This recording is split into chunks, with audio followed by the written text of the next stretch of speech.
Yeah, Coach. Obviously, Jalen is out. Everybody else good? Everybody's good, so I'm grateful for that. Okay. Just wanted to follow up. I see that you guys, the G League team, isn't going to go to that bubble that they're doing there, and but there's this option that if you want to send a guy, a two-way player or an assigned player to a team down there, you could. I mean, Tyshawn's the only two-way player you guys got. Is that even a consideration for you guys, or y'all gonna keep Tyshawn with you all season? To be straight, I don't know. It's not something I've focused on at all. I'm sure it's an option because he is in that category, but I just haven't focused on that part of our organization much, just because of the quick turnaround and the ramp up, and then we've jumped into games, so Right. I just haven't dove into that at all, or even had any discussions with Robert or James about those kinds of issues. But I'm sure if there's a chance for Tyshawn to get some burn and get some experience, I'm sure that would be an option for sure. Yeah. Okay. Next is Christos Saltis with Sport DNA in Greece, followed by Gina Mizell. Hello, coach. I would like to ask you, for you, how difficult it was to stay locked in on basketball with all those things on the capital, on Kenosha situation, and what do you expect to see from your players tonight? Well, I don't know what the players have in store as far as any kind of symbolic um, deal, but I'm sure it'll be communicated and done tastefully and respectfully.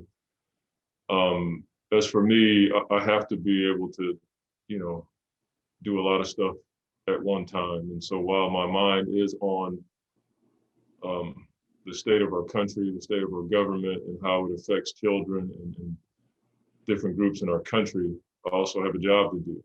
And I realize that my job allows for me to do things I never could do. And so I don't want to, violate my responsibility in that regard. So I think we are all dealing with the same thing. You guys have a job to do, and yet your mind is on the things we've seen in our country and around the world.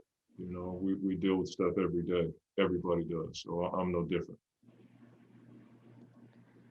Next is Gina Mizell with Suns.com, followed by Nicole Jarina.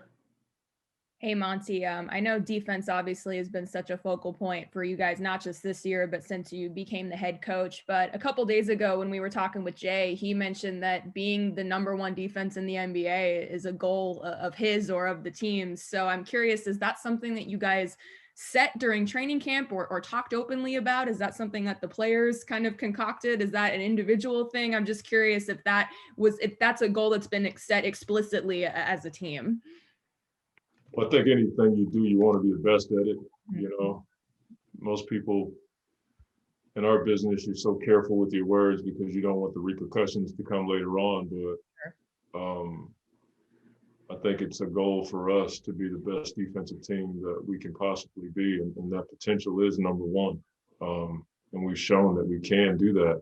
There have been nights where we've been the number one defense rated on that particular night. And then there have been times where we've been 18th, 30th, that kind of thing. So, but we have competitive guys, and they look at the offense and defensive ratings. And the thing that I've expressed to them is if you can be top 10 in both, you're a really good team. And that's something that, for me, as a coach, I strive for, is to be a top 10 offense and defense. And it takes a lot of work. What do you feel like maybe the next step on the end of the floor is? Again, I know it's so early and, communication and trust is so important on that end, but like, as far as kind of chipping away and progressing, like what's next?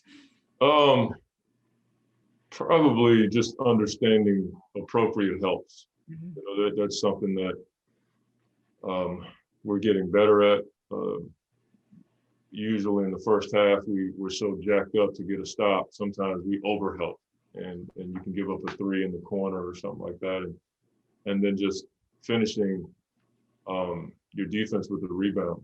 We've been pretty good in primary, secondary, and sometimes tertiary options. when we're playing against the team. But if you give up a rebound, it's, sometimes all for naught.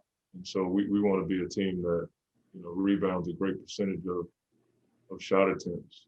And for us, it requires our guards to get in there and board, because we do play a bit smaller with Jae at the power forward, but we feel like we're athletic enough to get those boards.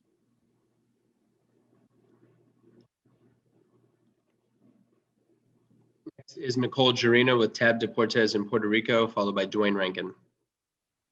Hi, Coach. A follow right here. How much impact is having right now Jae Crowder to the defense philosophy of the team? Jay's dependable. That's the way I describe him. He understands stuff pretty quickly. He understands defensive schemes and concepts and things you're trying to achieve, because he's been in really good programs. He comes from a good program at Marquette. And I just think guys like Jae, who've been on good defensive teams, they add value because they bring different ideas. They bring a different IQ. And I just think innately he's a smart basketball player. So he's been dependable for us. And I've put him in tough spots. I mean, he's guarding guys who are 2, 3, 4 inches taller than him. Doesn't complain one bit. Actually gets upset with me when I have to take him off of a guy, which explains, why he is so dependable and why people value what he brings to the table. Next is Dwayne Rankin with the Arizona Republic, and then Brendan Clean. Just sticking with that theme with Jae, he's come in right away and taking on a leadership role.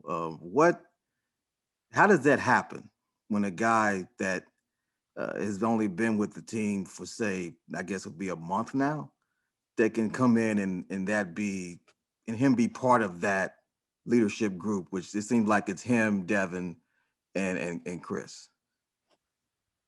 Yeah, I throw Mikhail in that group too. Okay. But I think what ends up happening is guys respect character, they respect hard work, and they respect experience. And Jay's a guy that, look at what he did last year.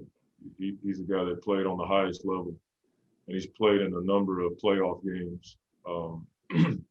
And like I said, when you show up every day and you just work, people see that, they respect it. And he does have some age, and I'd say the other side is we're still pretty young. Right. Side of those, Chris and Jae, we're still a relatively young team. So a lot of our guys have watched Jae on TV, and they've seen him in a lot of battles, and they respect that. And just to follow up, you got Detroit struggling right now, 1-7. Coach Casey actually made a point yesterday saying that this team reminds him of the Suns team 2 years ago. And of course, you obviously weren't the head coach 2 years ago in 18-19, but he was saying young, Aiden was a rookie, Bridges was a rookie, Devin 2 years younger. He said now guys have developed and they're taking off, and that's the hope that he has. But in the meantime, obviously they are who they are right now. What are you seeing when you look at that team? We see a physical team. We see a team that will put pressure on the rim in different ways, whether in pick and roll or offensive rebound. And Jeremy Grant is, taking his game to a different place. Derrick Rose single-handedly beat us last year at our place. And so I see a tough, hard-nosed team that's played some really good teams down to the wire. And for us, we have to respect the way they play and not concern ourselves with their record. Their physicality is a lot like Toronto, a lot like New Orleans. And so we have to win the battle of the paint tonight.